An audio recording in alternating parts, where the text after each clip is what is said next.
Selamat pagi pemirsa, Anda kembali bersama kami di Metro Pagi Prime Time, program berita terpercaya yang mengawali hari Anda dengan informasi paling aktual. Pagi ini kami telah merangkum 3 berita terpopuler yang wajib Anda ketahui. Untuk itu, siapkan kopi Anda karena hari ini dimulai dengan berita yang menggugah.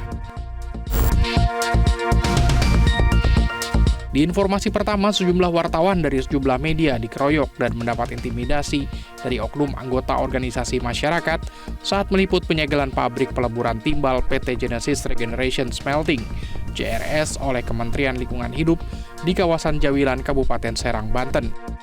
Tegangan sebelumnya sudah terjadi antara wartawan dan humas Kementerian Lingkungan Hidup dengan sejumlah orang yang berjaga di PT GRS saat akan memasuki area pabrik.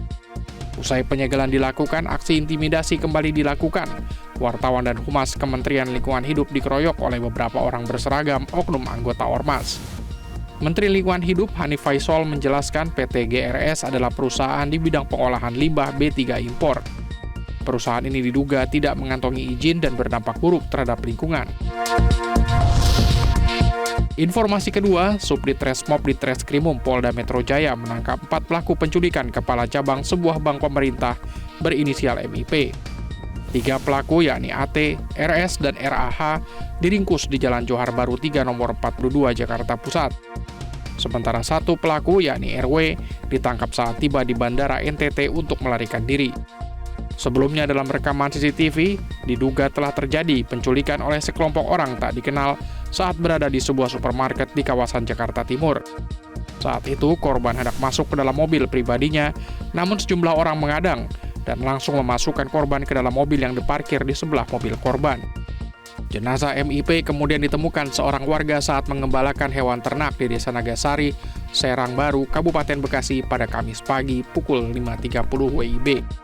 Korban ditemukan di persawahan dalam kondisi mata, tangan, dan kaki terikat lakban.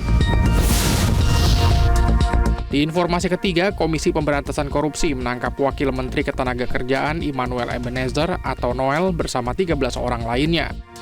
Noel ditangkap KPK di rumah dinasnya di kawasan Pancoran. Penangkapan Noel itu dibenarkan oleh pimpinan KPK Fitroh Rohjayanto. Noel terseret kasus dugaan pemerasan terkait sertifikasi keselamatan kesehatan kerja K3 di Kementerian Ketenagakerjaan.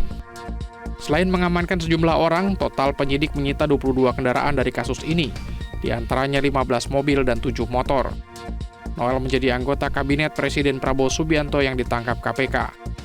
Sementara itu, Menteri Sekretaris Negara Prasetyo Hadi mengatakan Presiden Prabowo Subianto mempersilahkan KPK menjalankan proses hukum pasca OTT terhadap Wakil Menteri Ketenagakerjaan Immanuel Ebenezer.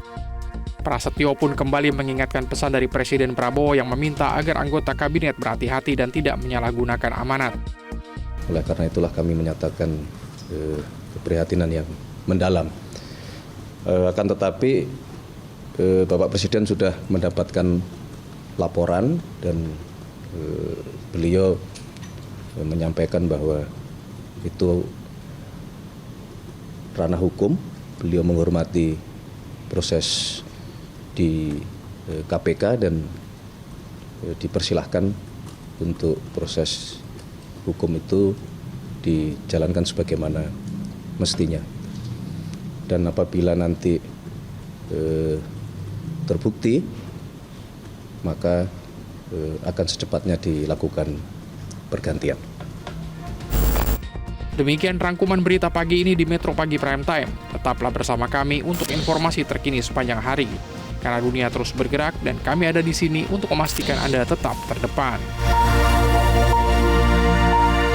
Jelajahi cara baru mendapatkan informasi. Download Metro TV Extend sekarang.